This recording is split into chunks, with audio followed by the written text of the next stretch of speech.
திருவள்ளூர் மாவட்டம் திருத்தணியை பகுதியை சார்ந்த சக்திவேல் எனக்கூடிய இராணுவ வீரர் இளம் வயதிலேயே இந்த நாட்டிற்காக தன்னுடைய இன்னுயிரை நீர்த்துள்ளார். இந்திய பாகிஸ்தான் எல்லையில் பாகிஸ்தான் ஆதரவு தீவிரவாதிகளினுடைய கடும் தாக்குதலால் தமிழகத்தைச் சேர்ந்த சக்திவேல் அவர்கள் இறந்துள்ளார் என்கிற செய்தி என்பது மிகப்பெரிய அதிர்ச்சி அளிக்கிறது.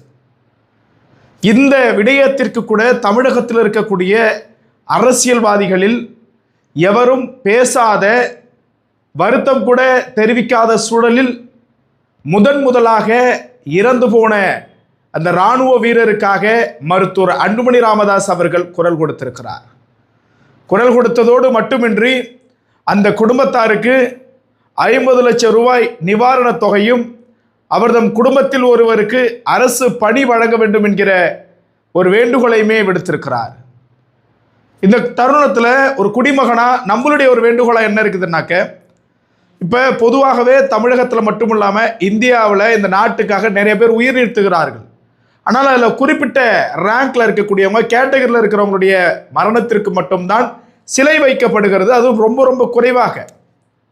நம்மளுடைய ஒரு கோரிக்கை வேண்டுகோள் என்னன்னா, இப்போ ஒவ்வொரு கிராமத்திலையுமே ஒவ்வொரு பள்ளிக்கூடங்கள் இருக்கும்.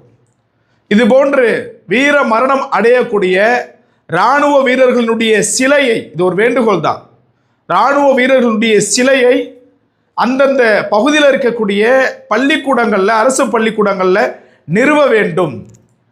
அந்த சிலையை பார்க்கக்கூடிய ஒவ்வொரு மாணவர்களினுடைய மனநிலை இந்த நாட்டிற்காக போராட வேண்டும் என்கிற எண்ணத்தை உருவாக்கும். ஒரு மோட்டிவேஷனாக, ஒரு இன்ஸ்பிரேஷனாக எடுத்துப்பாங்க. ஸோ இந்த வேண்டுகோளை அரசு ஏற்க வேண்டும். ஒரு சிலை மார்பக அளவில் ஒரு சின்ன சிலை வச்சா போதும்.